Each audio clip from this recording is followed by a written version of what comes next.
Today, we're going to talk about a retiree named Frank and how he fell into the trap of something that blindsides a lot of retirees. So, Frank's a really good grandpa. He's 65, he's retired, and he wants to help his granddaughter out who has the opportunity to go on a trip with her school band to Europe.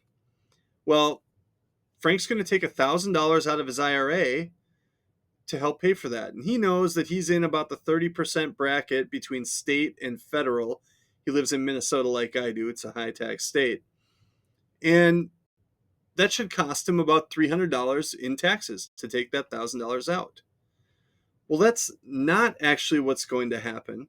So today we're going to talk about what is going to happen, why that's going to happen, and what he could do differently to make sure it doesn't. So let's take a quick look at Frank's situation. He's got $77,500 that comes from Social Security and a pension, and he's got another $37,500 that he gets from his IRA every year.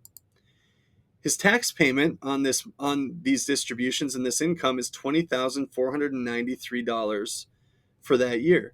Now, when he takes that extra $1,000, which is shown, you can see here just $1,000 extra coming out of his IRA, his tax payment goes up by $301. So it's quite literally what you'd expect. The math plays out, and it's what Frank expected. But here's where the real problem started. Because that extra $1,000 that Frank took out of his IRA actually pushed his income just barely over an IRMAA threshold. IRMAA thresholds are the levels at which your Medicare premium increases based on your income. So let's look at what actually happened here. So I'm going to go into his healthcare expenses and specifically his retirement healthcare. Now, in his current plan, this is all his Medicare premiums, but I want you to watch right in here what happens when I put that extra $1,000 in. You see that 2 years later, his Medicare premiums went up by $1,159 between Part B and D. And this is where it can get tricky for people. Because these IRMAA thresholds aren't calculated based on this year's income or last year's income. It's based on your income from 2 years ago. So in this situation, his Medicare premiums for 2028 won't be the $2,935 that they should have been. They'll end up being $4,094 that he didn't expect. So what should have been a $300 decision with this $1,000 coming out of the IRA actually ended up costing Frank not only the $300 in taxes, but another $1,159 in extra Medicare premiums 2 years later.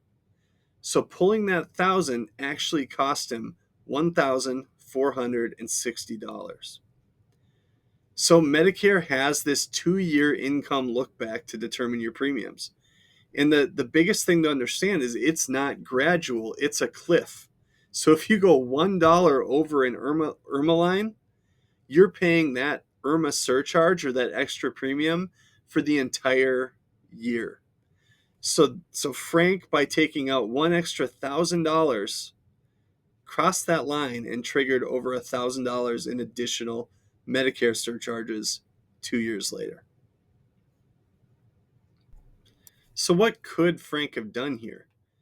He wanted the $1,000 for his granddaughter. Well, this is a part of the planning conversation. So what I didn't mention is that while Frank has his IRA, he also did do some other savings while he was working. And he's got a Roth IRA as well. So in this situation, Frank, had he known about the consequences of that extra $1,000 costing him over $1,400, he may have thought differently about where he got his money. So let's take a quick look at the scenario if Frank had just decided to get that $1,000 from his Roth IRA instead. So instead of taking it from the IRA, all we're going to do here is show a planned distribution that he's getting that $1,000 from his Roth instead of his traditional IRA. Well, as you can expect, with a Roth, which has no income tax consequences, his tax bill is back to normal. And if we go into his expenses, specifically healthcare, we notice that his age 68 Medicare is back to just the basic premiums. So this is a prime example of why retirement planning isn't just about managing investments.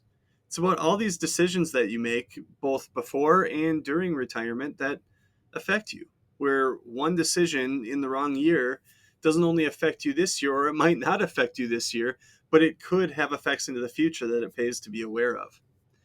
So a big part of financial planning is helping to avoid these landmines and the surprises that inevitably come that usually aren't super positive surprises.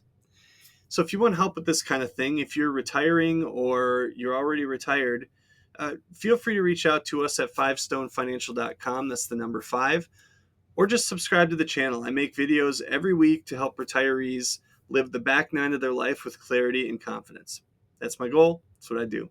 Thanks for watching. I'm Ross Welty.